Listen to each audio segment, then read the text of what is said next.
ओम शांति। आज बाबा मधुरता का गुण धारण कर मधुसूदन का नाम बाला करो, इस पे समझा रहा है। मधुरता का गुण, मधुरता ऐसी चीज है जिसकी धारणा से सदा तुम हर्षित रह सकते हो। अगर हम मीठा बोल रहे हैं तो कभी भी ग्लानि फील नहीं होगा हमें कि हम कुछ गलत बोल दिए। हल्का सा भी कड़वापन बोलेंगे तो सामने वाला तो बोलेगा, अपने मन में भी लगेगा बेकार बोले। तो इसीलिए बाबा कहता मधुरता ऐसी चीज है जिसकी धारणा से तुम सदा खुश रह सकते हो और दूसरों को भी खुश कर सकते हो। मधुरता को धारण करने वाला यहाँ भी महान बनता है और वहाँ भी मर्तबा अच्छा पाता है। जो यहाँ मधुर बोलता है वो सत्युग स्वर्ग में भी अच्छा पद पाता है। मधुरता से ही मधुसूदन का नाम बाला कर सकते हो। मधुसूदन किसको कहा जाता है? ऐसे तो कृष्ण का नाम है, लेकिन मधुसूदन बनाने वाला कौन है? शिव बाबा है। तो हम शिव बाबा का नाम बाला कर सकते हैं जितना हम मीठा बोलेंगे, प्यार से बोलेंगे। तो मधुरता रूपी मधु जिनके पास है उन्हें हर कार्य में सफलता भी मिलती है, क्योंकि हर जगह कोई ना कोई मदद के लिए तैयार रहेगा। हर जगह अगर आप मीठा बोलते हैं तो उनके मस्तक पर सफलता का सितारा चमकता रहता है। सफलता का भी सितारा चमकता रहता है और हर बात में विजयी बनते हैं, क्योंकि हर जगह मीठा बोल के बोलते हैं ना लोग ऐसे भी कि मीठा मोहिनी, मीठ मोहिनी है, मीठा बोल के दिल जीत लेती है। तो इसलिए इतना मिठास, मीठा बोल में ताकत होता है, सबका दिल जीतने का ताकत होता है। तो जो लेकिन आप देखिए मधुरता होता है, एक होता है काम निकालने वाला, मीठा बोल के काम निकाल दिया है ना। तो यहाँ पर अगला बाबा दे रहा है कि जो रूहानियत के रंग में सदा रंगे हुए रहते हैं, अगर उसमें मधुरता का गुण आ जाता है, वो अपना भी कल्याण करते हैं तो दूसरों का भी कल्याण करते हैं। रूहानियत यानी आत्मिक स्थिति में जो मधुरता को धारण करते हैं, खुद भी करते हैं और दूसरों के साथ व्यवहार भी अच्छा करते हैं। दूसरों के साथ भी व्यवहार अच्छा करते हैं। तो वैसे बच्चे बाबा कहता है अपना भी कल्याण करते हैं और दूसरों का भी कल्याण करते हैं। तो बाबा कहता है मधुरता का गुण उसके अंदर स्वतः ही आ जाता है जो आत्मिक स्थिति में रहता है, और उसको धारण करने का जरूरत नहीं पड़ता। अगर आत्मिक स्थिति है तो उसको धारण करने का जरूरत नहीं है। वो अपनी व दूसरों की बीती को देखते वो सरल चित हो जाते हैं। बाबा कहता किसी का बीता हुआ जिंदगी बोलते ना, उसके साथ वो तो ऐसा था पहले, वो तो उसको हम देखे हैं, वो ऐसा था, ये सब जो बोलते हैं ना बीता हुआ बात को, तो बाबा कहता वो सब नहीं देखते बच्चे। वो क्या देखते हैं? सरल चित हो जाते हैं। सरल चित बता अभी आया है, वो खून करके आया है, वो चोरी डकैती करके आया है, लेकिन ब्रह्मा कुमारियों को ऐसा देखना है, अभी बाबा का बना, अभी उसको मीठा बना देना है। ये चीज हम लोगों को कार्य करना। इसीलिए यहाँ पर डाकुओं का भी स्वागत किया जाता है, खूनी का भी स्वागत किया जाता है, इसीलिए जेल में भी सेवा दिया जाता है। तो बाबा कहता है कि बच्चे किसी की बीती बातों में मत जाओ। वो क्या किया, आज ही एक माता कुछ बता रही थी किसी भाई बहन के बारे में, पिछला जिंदगी ऐसा। बोले क्या फायदा पिछला जिंदगी उसका झांकने से, अपनी जिंदगी में झांके हम लोग भी बहुत खराब थे, तो हम लोग पिछला जिंदगी, अभी वो बाबा का बनी है, हम बाबा का बच्चा के रूप में हम देखेंगे, अभी वो क्या करी उसको हम देखेंगे। तो फिर वो महसूस की वो माता कि नहीं अभी भी मेरे अंदर कुछ कमी है। तभी तो हम बीती बातों को देखने लगे कि ऐसी है, शक का निगाह से देखें कि ऐसा करके आई है तो ऐसा ही करेगी। अब बाबा का बनी है, अब बाबा पर विश्वास करना है, बाबा के बच्चों पर विश्वास। बाबा भी विश्वास किया ना हम लोगों को चुनकर। तो बाबा कहता है वो अपनी भी बीती जिंदगी को नहीं देखते, मेरे साथ कौन क्या किया, देखने से कोई फायदा है? फिर तो दुश्मनी आ जाएगा। वो ऐसा किया, बीती बातों को नहीं देखेगा, दूसरों की भी बीती बातों को नहीं देखेगा, और बहुत सरल चित होकर उसके साथ व्यवहार भी करेगा। कोई बुरा भी किया भूल जाओ। तो सरल चित आत्माओं में मधुरता का गुण नेचुरल आ जाता है, नेचुरल है। बाबा कहता ना कि जो भी मतलब बीती बातों को नहीं देखते, अपना भी बीती बात को भूल जाते, केवल बाप का स्मरण करते हैं, उनके अंदर मधुरता का गुण स्वतः आ जाता है और वो नेचुरल हो जाता है कि उसको मधुर बोलना ही है, उसको कड़वा बोलना ही नहीं आता है। उसके नैनों से मधुरता झलकती है, नैनों में भी ममतामयी। मूर्ति को देखते हैं ना, मूर्ति है लेकिन उनकी आंखों में देखिए तो, मूर्ति की आंखों में देखिएगा ना तो बहुत लोगों का ये होता है, महसूस होता है कि जैसे माँ खड़ी है, माँ हमको देख रही, होता है कि नहीं? देवी माँ का मूर्ति आँख से जब नवरात्रा होता है ना, तो जब जाने लगती है, विदाई का समय होता है, तो बोलते हैं आँख में आँसू था, महसूस होता है। तो उनके नैनों से मधुरता झलकता है, ममता झलकता है, उनके मुख से भी मधुरता झलकता है, होठों में लगता है जैसे अब बोल देगी, अब बोल देगी। मूर्ति है लेकिन अब बोल देगी, एकदम रियलिटी लगता है। और उनकी चलन से मधुरता प्रत्यक्ष रूप में देखने में आती है। बाबा कहता हमारी चलन से भी मधुरता नजर आनी चाहिए। शक्तियों के चित्र को देखो, कितना सरलता, सहनशीलता दोनों ही गुण दिखाई देते हैं उनके चेहरे चलन से। सहनशीलता से सरलता और मधुरता स्वतः आ जाता है, इसलिए पहले सहनशील बनना है। देखिए, एक होता है सहन करना, यहाँ पर शब्द जुड़ता है सील। सील मतलब चरित्र। तो सहन करने पर भी सहन हो रहा है, लेकिन हमारा चरित्र कैसा होना चाहिए? बाबा कहता हमारा चरित्र सरल मधुर होना चाहिए। तो सहनशील बनना है। शील चरित्र को बोला जाता है, और चरित्र हमारा मधुर और सरल होना चाहिए। तो ये दोनों गुण स्वतः आ जाता है सहनशीलता से। अभी इन दोनों गुणों को समान बना लेना है। सहनशीलता में सरलता और मधुरता समा देना है। जितना ज्वाला रूप, किसके लिए ज्वाला रूप? बाबा कहता जितना ज्वाला रूप उतना शीतलता का रूप। तो कहाँ क्या होना चाहिए? आपकी सूरत से सदा क्या दिखना चाहिए? ज्वाला रूप की शीतलता। हाँ, सूरत हमेशा शीतल होना चाहिए, मतलब इतना मासूम, इतना बाबा कहता है ना कि एकदम देखने से लगेगा कि कितना अच्छा है। तो ये बाबा कहता है कि तुम्हारी सूरत शीतलता का अनुभव करे और तुम्हारे कर्तव्य ज्वाला का रूप हो। दोनों का बैलेंस होना चाहिए। कर्तव्य जब करें, इसमें कोई रोक ना सके। जब हम बुरा नहीं कर रहे हैं, सबके साथ अच्छा कर रहे हैं और किसी को उसमें बुराई नजर आ रहा है, तो हम रुक जाएं क्या? रुक जाएं। जब अच्छा कर रहे हैं तो कभी मत सोचे कि क्या होगा नहीं होगा। उसका जिम्मेवार और जिम्मेवारी लेकर करे कि हाँ, इसका पाप भी अगर सामने वाला डरा दे कि नहीं, इसमें तो पाप चढ़ रहा आपका, इसमें तो महापाप है, आप डर जाएंगे।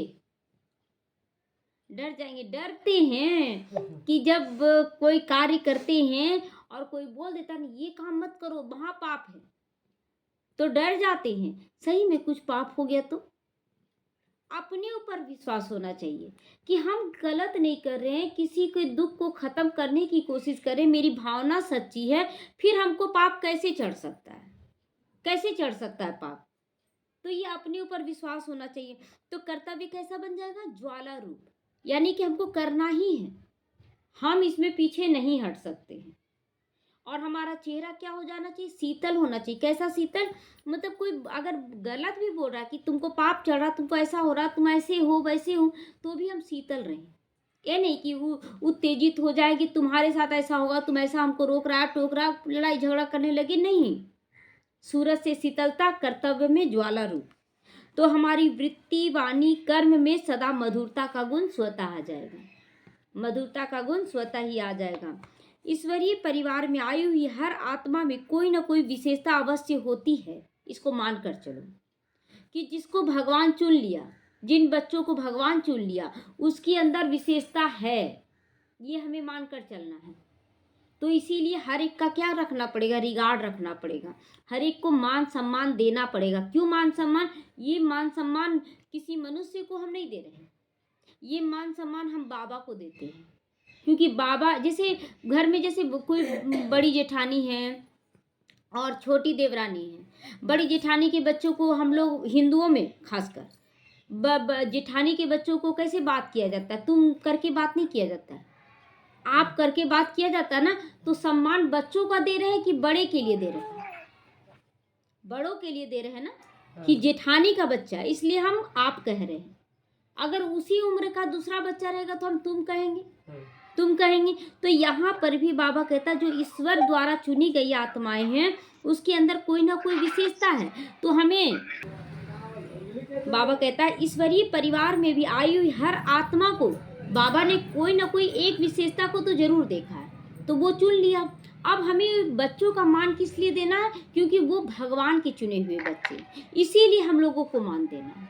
ये नहीं कि वो बुरा है, वो ऐसा है वैसा, वो ठीक है, बहुत बुरा है, लेकिन कौन चुना है? बाबा चुना है। तो अपनी विशेषता को जानकर उन्हें कार्य में लगाओ। उनकी विशेषता के अनुसार सोचो कि बाबा चुना है तो जरूर कोई विशेषता है, और अपने अंदर की विशेषताओं को चिंतन करो कि कौन सी विशेषता मेरे अंदर है, उसको फिर कार्य में लगाना। क्योंकि बिना विशेषता के कोई नहीं, हर एक अगर मान दे रहा है ना तो जरूर मेरे अंदर कोई विशेषता है, तभी बाबा चुन रहा है कोई भी कार्य के लिए। तो हर एक विशेषताओं से संपन्न आत्मा है, तो उन्हें कार्य में लगाओ। मधुरता का गुण, स्नेह का गुण जो भी स्वयं में है उसे कार्य में लगाओ तो दूसरे गुण स्वतः ही सहज आ जाएंगे। जैसे लोहा पारस से लगकर, लोहा क्या हो जाता है, पारस से लगकर पारस बन जाता है। तो हमारा गुण इतना मधुर होना चाहिए, इतना प्यार भरा होना चाहिए व्यवहार, तो बाबा कहता जो भी आए वो पारस बन जाए, वो पारस हमसे बन जाए। तो इसलिए बाबा कहता हर एक बच्चे का सम्मान करो, छोटा बड़ा यहाँ नहीं देखा जाता है। आज देखिए अगर छोटे बच्चे भी अच्छा ज्ञान दे रहे हैं तो लोग उसको माइक देकर उसको सम्मान दे रहे हैं कि हाँ आप बोलिए, आप क्या ज्ञान दे रहे हैं। तो इसलिए बाबा कहता है ना, छोटे बड़े यहाँ का वैल्यू नहीं है, यहाँ आत्मा को वैल्यू दिया जा रहा है। और दूसरा कि बाबा चुना इसलिए वैल्यू दिया जा रहा है। तो हम लोगों को भी बाबा की मान का सम्मान रखना है, बाबा जो चुना है उसका सम्मान रखना है। तो वैसे आपका संग इतना मीठा इतना प्यारा हो कि कड़वा भी आपसे मिलकर क्या हो जाए, मीठा हो जाए। कड़वा चीज़ बहुत होता है, उसको चीनी डाल देते हैं तो मीठा होता है कि नहीं, उसका स्वाद कितना सुंदर हो जाता है, कड़वा चीज़ भी बहुत अच्छा हो जाता है।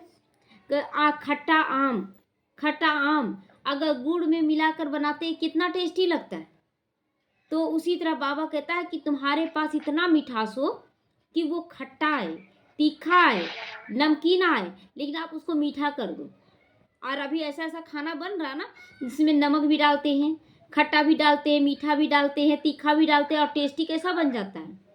तो यहाँ भी कड़वा खट्टा तीखा मीठा सब बच्चे आएंगे, और हम लोगों को सबको मिलाकर एक मैं बन जाना, तो वो खाना कितना स्वादिष्ट होगा। तो यहाँ भी संगठन को ऐसा ही संगठन बनता है। संगठन में सब एक जैसे नहीं होते, कोई कड़वा है, खट्टा है, मीठा, लेकिन एक संगठन। और इसी का प्रतीकात्मक शंकर जी का परिवार दिखाते हैं। शंकर जी का परिवार का सबका वाहन अलग अलग। तो हम लोगों को भी ऐसा ही संग रखना है कि हमारे संग में जो आए हमारे अनुसार ढल जाए, हम कुछ उसके अनुसार ढल जाए, कुछ विशेषता उसके अंदर है वो विशेषता ले लें, कुछ अपनी विशेषताओं को उसमें डाल दें, ऐसा संग का रंग चढ़ा दें। तो ये ताकत अपने अंदर होनी चाहिए। तो आप बच्चों के जीवन में विशेष 2 धारणाएं तो जरूर होनी चाहिए। कौन कौन सी धारणा, अभी बाबा बताया कौन कौन सा धारणा होनी चाहिए। हाँ, और एक हाँ यहाँ है नम्रता, मधुरता और नम्रता। तो क्या क्या गुण बता रहा ना आज बाबा, मधुरता है लगाया, सहनशीलता का गुण लगाया, सरलता, नम्रता, 36 गुण में ये सारा कुछ आ जाता है। धैर्यता, गंभीरता, रमणीकता, ये सारा 36 गुण में आता है, और ये 36 गुण यहाँ धारण कर लेना हम लोगों को। तो मधुरता और नम्रता, इन विशेष 2 धारणाओं में सदा विश्व का कल्याण समाया हुआ है। जब आप सबसे मधुर बोलेंगे तो दूसरे लोग बहुत मीठा बोलते हैं, बहुत अच्छा लगता है उसका बोल। एक बहन जुड़ती हैं यहाँ, अभी नहीं जुड़ी है, सुबह जुड़ती हैं, बहुत मीठा बोलती हैं, बबली बहन नाम है, छत्तीसगढ़ की है। उनका बोल इतना मीठा लगता है, जो भी सुन रहा है ना तो इतना मतलब लगता है मधु चूता है, इतना मीठा बोलती है, उनके आवाज़ में इतना मिठास है, और मतलब नम्रता इतना है कि कहने का नहीं, एकदम नम्रचित होकर बात करेंगी, बहुत अच्छा है। मतलब कुछ क्वालिटी होता है कि उसका पहले से है, हाँ बहुत सुंदर लगता है उनका। तो बोलती है और गाना गाएगी इतना अच्छा, हर क्वालिटी में लग रहा कि वो संपन्न है, बाबा का ज्ञान में भी बहुत अच्छे से चल रही है। तो देखिए बाबा ना जगह जगह से मोती चुन रहा है, और ऑनलाइन होने से ना ये पता चलता है कि कहाँ कौन सा मोती छुपा हुआ है ऑनलाइन में। 36, और ऐसा नहीं है कि मतलब हर तरह से संपन्न है, लेकिन इतना नम्रता इतना मधुरता है उनके चाल चलन में कि कहने का नहीं। गाना गाएगी तो लगेगा ना जैसे यहाँ पर चमक रहा है ललाट, इतना नशे में बाबा का सॉन्ग आती है हारमोनियम पे। तो मुरली चिंतन में क्या होता है, ये सब कुछ होता है ना, देखने को मिलता है। बाबा को महसूस होता है कि बाबा ये संगठन में कितना अच्छा अच्छा बच्चा बाबा दे रहा है चारों तरफ से, कितना अच्छा अच्छा बच्चा दे रहा है चारों तरफ। तो बाबा कहता है मधुरता और नम्रता रखो, ये तुम्हें पूरे संसार में प्रत्यक्ष करेंगे। सदा विश्व का कल्याण अपने आप होगा। आप महादानी, वरदानी, महादानी बाबा कहता सब कुछ बन जाओगे और सहज ही स्नेह का सबूत दे सकोगे। स्नेह का सबूत है मधुरता में आना। तो हमें बहुत मधुर बोलना, आज से एक क्वालिटी को धारण करें, हमें बहुत मीठा बोलना है और मीठा के साथ साथ नम्रचित भी होना है। नम्रता, आज 4 गुण को धारण करेंगे, सहनशीलता, मधुरता, नम्रता और बाबा कहता है सरलता। एकदम सरल चित होना चाहिए, सरल चित होना चाहिए। तो ये 5 गुण हमें धारण करना। बाबा कहता है सबूत दे सकेंगे। वाचा में अगर आपकी सत्यता है, अगला गुण क्या आ गया? सत्यता। आज कितना सारा गुण बाबा बता रहा है ना, इसको अंदर में नोट करेंगे। सहनशीलता, मधुरता, सरलता, फिर नम्रता, नहीं आज का गुण धैर्यता है और सत्यता। हमेशा सत्य पर चलें, सत्य मतलब आत्मिक स्थिति में चलें। तो ये सारा गुण हमें लाना है। तो वाचा में अगर सत्यता हो और सत्यता के साथ साथ मधुरता भी हो, ऐसी वाणी बोलिए मन का आपा खोए, औरन को शीतल करे आप हो शीतल होए। तो शीतलता का गुण और मधुरता का गुण अपने भी शीतल बनाता है अपने आप को और दूसरों को भी शीतल बनाता है। ऐसी वाणी नहीं बोलना है, पूरा कविता तो नहीं याद है, लेकिन बोला जाता है कि कड़वा सच नहीं बोलना है। सच को बोले लेकिन मधुर रूप में बोले, कड़वा नहीं। और झूठ अगर बहुत मीठा होकर भी बोलते तो वो भी गलत है, वो भी गलत है। हमें झूठ किसी भी कीमत पर नहीं बोलना है। तो सत्यता और मधुरता हो तो वाणी की मार्क्स जमा हो जाती है। आप जितना अच्छा बोलेंगे, नम्र उसमें सत्यता और मधुरता होगा तो आपका नंबर, फुल नंबर आपको मिलेगा। तो एक एक बाबा कहता है ना, कर्मेंद्रियों में कितना सारा गुण हमें धारण करना है। ये क्या हुआ? क्या हुआ?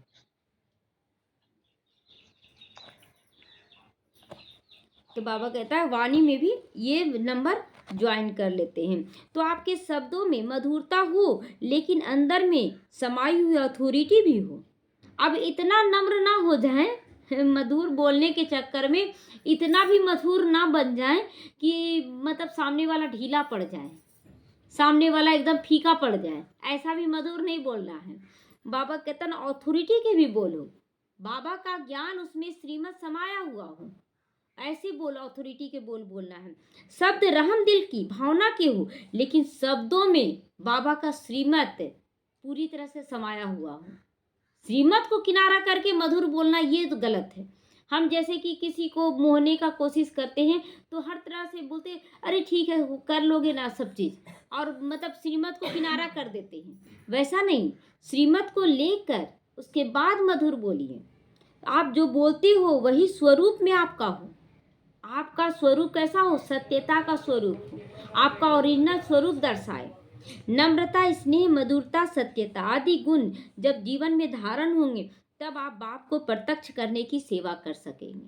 तो ये सारा गुण हमें धारण करना, 36 गुण हमें पूरी तरह से धारण करेंगे तो बाबा कहता आप बाप को प्रत्यक्ष करने के स्वतः ही निमित्त बन जाएंगे।